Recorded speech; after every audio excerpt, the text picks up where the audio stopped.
오늘은 지난 영상에 이어서 하이퍼칼리미아, 즉 고칼륨 혈증에 대해 알아보겠습니다. 포타슘의 정상 수치는 3.5에서 5.2mmol per liter이고 이때 수치가 5.2보다 높은 경우를 하이퍼칼리미아라고 하겠습니다. 그럼 그 원인을 먼저 살펴보면 제일 먼저 지나친 포타슘 섭취를 찾아볼 수 있는데 물론 포타슘이 많이 포함된 바나나, 오렌지 혹은 녹색 채소와 같은 음식물의 과다 섭취가 원인이 되기도 하지만 이런 경우는 극히 드물고 대부분 포타슘 서플리먼트, 즉 보충제를 과다 복용한 경우에 하이퍼칼리미아가 생길 수 있습니다. 두 번째로 세포 안에 있던 포타슘이 세포 밖으로 나오거나 혹은 세포 안으로 흡수가 안 되는 경우를 찾아볼 수 있는데 랍도마이올리시스와 같이 광범위한 근세포 조직의 파괴 혹은 용해가 있을 경우 다량의 포타슘이 세포 밖으로 배출됩니다.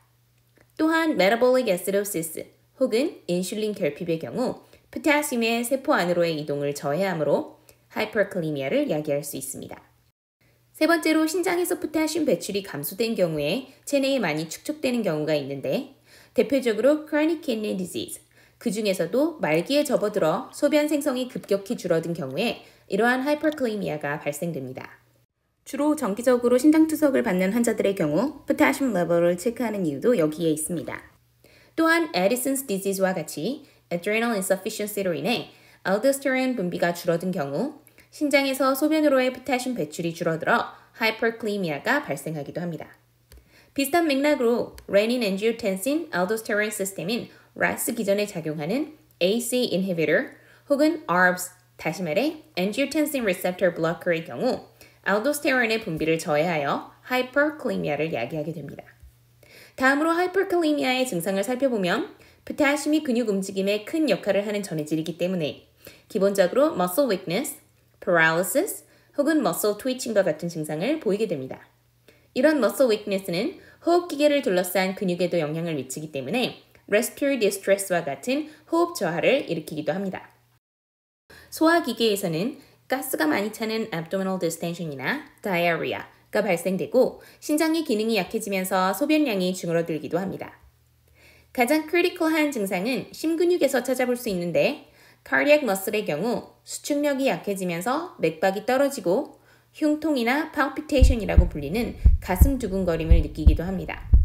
하이퍼칼리미아의 경우 심전도상에서 나타나는 특징을 살펴보면 하이포일 때와는 반대로 T-웨이브가 뾰족하게 솟은 것을 확인할 수 있습니다. 마지막으로 하이퍼칼리미아의 처치법을 찾아보면 기본적으로 체내의 과도한 포타슘을 제거하는 방법에는 그 첫 번째로 케악솔레이트를 쓰게 됩니다. 이 경우에 장에서 소디움과 포타슘을 익스체인지 시켜 대변으로 포타슘을 배출시키는 효과를 가지고 있습니다. 마찬가지로 이뇨제를 투여하면 소변으로 배출되기도 합니다. 하지만 가장 확실한 방법은 혈액투석을 통해 제거하시는 것입니다. 그러나 만약 포타슘 수치가 비정상적으로 높거나 혹은 심전도상에서 큰 이상을 보이는 경우 응급적으로 포타슘 수치를 낮추는 약물을 주게 되는데 첫 번째로 칼슘 글루코네이트가 쓰일 수 있습니다. 이는 심근육의 전기작용을 안정화시키며 부정맥과 같은 응급 상황을 예방할 수 있게 합니다. 두 번째로 regular insulin을 정맥주사로 투여할 수 있는데 이는 일시적으로나마 인슐린이 혈청에 녹아있던 포타슘을 세포 안으로 이동시킬 수 있기 때문입니다. 하지만 인슐린으로 인해 혈당이 떨어지는 하이포글라이시미아가 생길 수 있기 때문에 dextrose, 즉 포도당 주사를 같이 투여해 주어야 합니다. 가끔 현장에서 소디움 바이카르브가 처방되기도 하는데 이는 혈액을 알칼리화시킴으로써 포타슘을 세포 안으로 이동시키는 효과를 갖기 때문입니다. 하지만 실제로 응급 상황에서 큰 효과를 보이지는 않습니다. 어쨌든 위와 같은 약물들이 일시적으로나마 포타슘을 세포 안으로 넣음으로써 혈액 내 수치를 낮추기는 하지만 모든 약물은 효과를 보이는 시간에 제한적이므로 결과적으로는 미리 언급한 케악솔레이트나 혈액투석을 통해 체내에서 포타슘을 완전히 제거하는 것이 중요합니다. Quick wrap up.